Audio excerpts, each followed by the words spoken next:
Good day to everyone. We are here again and we are looking at the root cause.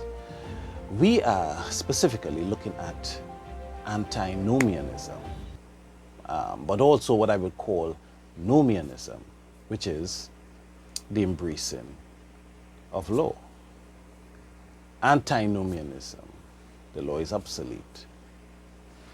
And we looked at the fact that throughout history, both God and the devil use families. He used Cain and the descendants of Cain. God used the descendants of Seth. And God wanted the descendants of Seth to minister to the descendants of Cain.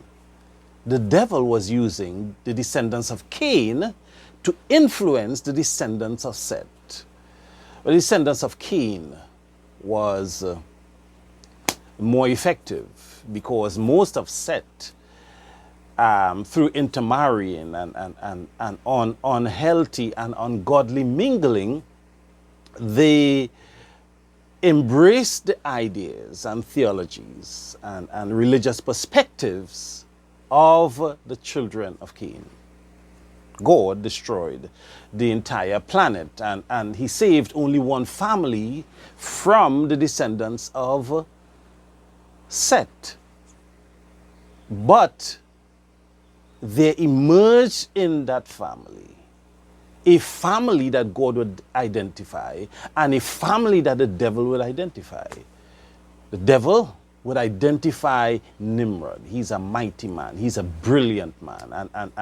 And he is, you'll find it, the leader of the building of the Tower of Babel. So right throughout history, you would see this figure, Nimrod. So there's Nimrod on the one hand, and the leader of the family is Nimrod and his family. And those who would embrace the family and be led by the family, and Abraham and those who would be led by Abraham. Now, the purpose of God using Abraham and the family of Abraham is to lead the world back to God. It was a privilege but a sacred responsibility as well for Abraham and his family to lead the human race back to God. In the book of Genesis chapter 12, verse 13, God said, I will bless them that bless thee, and curse them that cursed thee.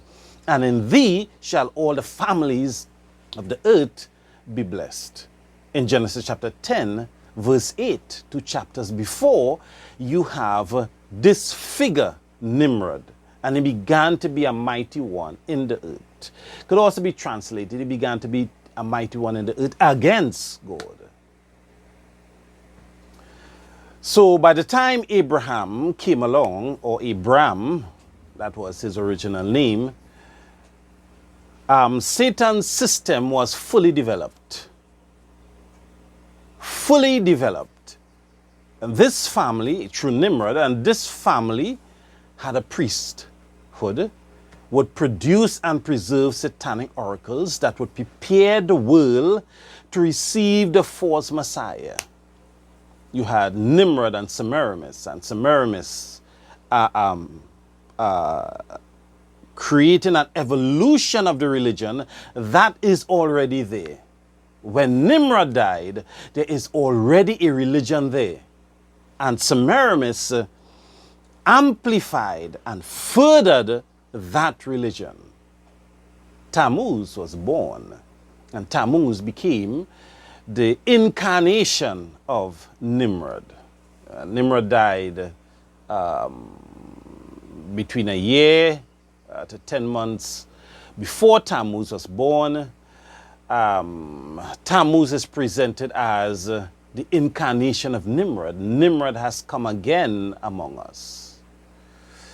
Nimrod goes to the sun. Tammuz, when he dies, goes to the moon. So you have this well-defined religion revolving around the worship of nature, of the sun, the moon, the stars, around the trees, the fishes. This religion is evolving around nature. But the thing about this religion is salvation is found while practicing sin of every kind. It would evolve to even sacrificing of children, human sacrifices. But all of that would be incorporated in the worship of the gods. So God is identifying and separating himself from the gods related to the family of Nimrod. And God will identify himself as the God of Abraham, Isaac, and Jacob. Because Satan had created an option. He had created a counterfeit religion. And this counterfeit, you can see the formation of it when the devil tempted Eve. So God will continue to be called the God of Abraham, Isaac, and Jacob. So on the one hand, human weakness is excused and embraced. Sin is excused, sin is embraced, sin is facilitated. But in the God of Abraham, Isaac, and Jacob, human weakness must be transformed. Sin must be forgiven and purged, not excused and embraced. Salvation is found with sin while sinning. The religion of Nimrod, the religion of Cain. Salvation is found, and when it is found, sin is eradicated, sin is eliminated. There's a constant working against sin. So in the book of Genesis, chapter 32, verse 9, Jacob said, O God of my father Abraham, God of my father Isaac, the Lord which saidest unto me, return unto thy country and to thy kindred, I will deal well with you. In the book of Exodus, chapter 3, verse 6, moreover, he said, I am the God of thy father, the God of Abraham, the God of Isaac, the God of Jacob. And Moses hid his face, for he was afraid to look upon God. He's at the burning bush, and God introduces himself by an identifier.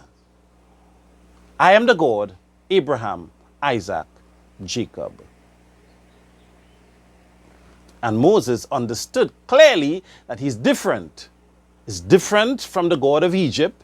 He's different from the God of Mesopotamia. He's different from the gods that you find in Ur of the Chaldees, in the plain of Sumer. He's different. He's not Baal. He's a different God. It does not come from the lineage of Nimrod, but it's a God associated with Abraham, Isaac, and Jacob. Exodus 16, Moses asks, what shall I tell them? Which God sent me? And God is saying to him, you tell them, of course, the I am that I am, but I'm the God of Abraham, Isaac, and Jacob. In the book of Kings, 2 Kings, chapter 13, verse 23, and the Lord was gracious unto them, and had compassion on them, and respect unto them, because of his covenant with Abraham, Isaac, and Jacob, and would not destroy them, the God again of Abraham, Isaac, and Jacob.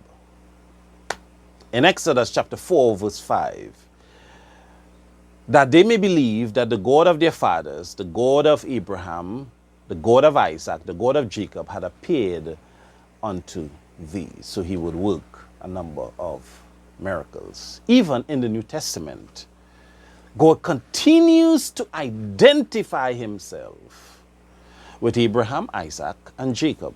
in Matthew chapter 22, verse 32, I am the God of Abraham, the God of Isaac, the God of Jacob. God is not the God of the dead, but the God of the living. In Mark chapter 12, verse 26. Mark chapter 12, verse 26. Jesus speaking, and as touching the dead, that they rise. Have ye not read in the book of Moses how in the bush God spoke unto him, saying, I am the God of Abraham and Isaac and Jacob. Jesus now reiterating the identifier. In the book of Acts, chapter 3, verse 13, the God of Abraham, Isaac, and Jacob, the God of our fathers, had glorified his Son, Jesus, whom he delivered up and denied him in the presence of Pilate. Then, when he was determined to let him go. So you'll find Abrahamic faiths, they would embrace the God of Abraham, Isaac, and Jacob. At least they would embrace the concept of the God of Abraham, Isaac, and Jacob. This Abraham who would sacrifice everything, would even go so far as to sacrifice his son. Of course, God intervened. But he was ready and prepared to sacrifice his son in obedience to his God. So, in contrast, or on the opposite end, you have also Nimrod being introduced, the God of Nimrod, being introduced. Nimrod and the priesthood and the gods associated with Nimrod being introduced and presented in religions, just different players. So, Nimrod was known as the builder. He was the mighty man. He was the amazing designer. And Nimrod would appear in would be discovered in different archaeological digs. So here Nimrod is seen holding a lion. There's this one figure, Nimrod. He's building the temple. He's going up the mountain, and he has his followers, this distinct figure, and there's the sun and the moon. You see it's over the mountain. Here you see Nimrod, and he's contended with a winged lion. And you will see winged lion in Babylon. It was a common symbol and statue in Babylon, Nimrod. You see again this figure, Nimrod again, and he is this figure, this central figure. He is near to a plan of the Tower of Babel. Here, groups of people, they are coming to pay homage to Nimrod. And throughout, in different religions, you would find Nimrod and his son, Nimrod's son Tammuz and his wife Semiramis being showcased. In Hinduism, there's Devika and Krishna. In Egypt, there is Isis and Horus. In Mesopotamia, in the valley of Sumer, there is Semiramis and Tammuz. Among the Chinese, you have Xingmu. Among the Buddhists, you have Kuan Yin. With the Europeans, you have the Madonna and her baby, and this became known as Mary and Jesus. It later became known as Mary and Jesus. You know, when the Christian church began to embrace Roman paganism, they applied Christian names to the gods. And we would look at it later. So we see Mary and Jesus being presented. But in these religions, things can happen. Child sacrifice can happen. But it's okay, because you see, you are saved while sinning. You are saved in sin. You are saved embracing sin. In Baal worship, you see Dagon, and Dagon was a representation of Nimrod. Nimrod evolved in different places, and he became known as different gods. For the people, for the Canaanites, became known as Dagon. He was a fish god of Egypt. Dagon was a fish god of Egypt. And there were many human sacrifices associated with Dagon. Or you would also find Dagon or Nimrod being manifested, being seen as Molech as well later on, where the children of Israel would even sacrifice their own children. And Elijah was sent from God. He believed in the God of Abraham, Isaac, and Jacob, and he would come to the children of Israel and clearly state to them that do not hold between two opinions. Make a choice. It's either Baal or the God of Abraham, Isaac, and Jacob. It's either Baal or Jehovah. It's either Baal or the I am that I am. But the children of Israel were always intoxicated with the religion of Baal, because it facilitated human weaknesses. It facilitated sin and its practices. You can have fertility festivals. You can have illicit sexual encounters. You can engage in revelry. That was offensive to the God of Abraham, Isaac, and Jacob. And oftentimes the children of Israel would have a merging, a kind of hybrid of the God of Abraham, Isaac, and Jacob, and still the God of Baal. So they wanted both, to be here and there, to be with God and the devil. But there's a antinomial concept with Baal, because obedience to the divine Ten Commandment law is not is obsolete. It is optional. So you can commit adultery, you can do whatever you like. You just would appease the gods after. So you cannot follow God and still embrace the favor of God. It's incredible. And a series of appeasement would take place. So, by the time Abraham was there, Nimrod had his ruling family class. And even when people were spread in different areas, from the Tower of Babel, when God confused the language and separated the tribes, you would have Assyria, you would have major pockets like Assyria, Egypt, Babylon, and the area of the valley of Sumer, well, Babylon, and you would have the Hittites area. But they will all have their ruling class. They would have their priesthood. They would have the social structure. And we know that secret societies, they came from way back. We are sure that by the time of Egypt, secret society is well developed in Egyptian civilization. It is well developed secret societies.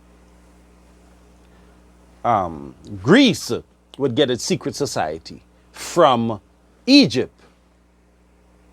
So the social structure was there, and the secret society was very important in the social structure. They had a theology as well. They had a leadership theory. That's the only way they could keep this leadership class in place. In fact, even Abraham and his bloodline, they would have their leadership theory as well. For Abraham, it was the priesthood. It was Melchizedek. The priesthood was connected with Abraham, Melchizedek, and the Levitical, and later the Levitical order, Levi, his great-grandson, and their descendants. You will have a bloodline, Abraham, Isaac, Jacob, his sons, but their bloodline was a little different though. The bloodline was and the purpose of the bloodline was different, because for Abraham, Isaac, Jacob, and their sons and the children of Israel, their purpose would be to influence people to follow the God of Abraham, Isaac, and Jacob.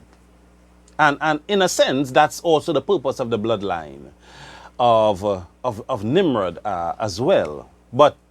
But for Abraham, Isaac, and Jacob, God's intention was that the bloodline of Abraham would not be of a superior class to the others, but they would be, through them, light will be emitted to the rest of the world. They had a theology as well. And this theology would allow man to submit to God, and God will cleanse man. God is going to purge man. God is going to fix man. God will take away sin. God will transform the life. God will give the power to overcome weaknesses, inherited and cultivated weaknesses. And they had a leadership concept, and the leadership concept would be based on God selecting. Later on, this God selection would be further magnified, and Jesus would explain it as, if you want to be the greatest, you must be the servant. So servant leadership principle. In the fleur-de-lis symbol of the Babylonians, you'll find the Trinity. Nimrod, Queen Semiramis, and Tammuz. They had their Trinity as well. But their priesthood was particularly interesting, the priesthood. And it is the priesthood that would embrace the theology. It is the priesthood that would cradle the theology, that will allow sin and its practice to flourish, and the adherents would still believe that they would receive the favor of God. So rights would always be associated with the priesthood. And for Dagon, the priesthood of Dagon, it became a solar cult. And this solar cult, manned by the priesthood, would be a half fish, half man. They would have holy water, the sprinkling of holy water. They would and you can see it in the stone relief on temple lava from Assyria in the Pergamum Museum in Berlin. You see them sprinkling holy water. Half fish, half man. They would have this costume. The costume was part fish, part man.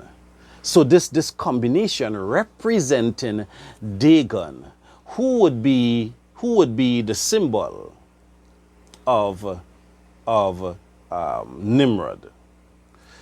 My brothers and sisters, we are going to continue looking through it. We are looking at the root cause. We are looking at what the devil did through history to ensure that sin is practiced, that sin flourishes. This is Pastor Ian Morris.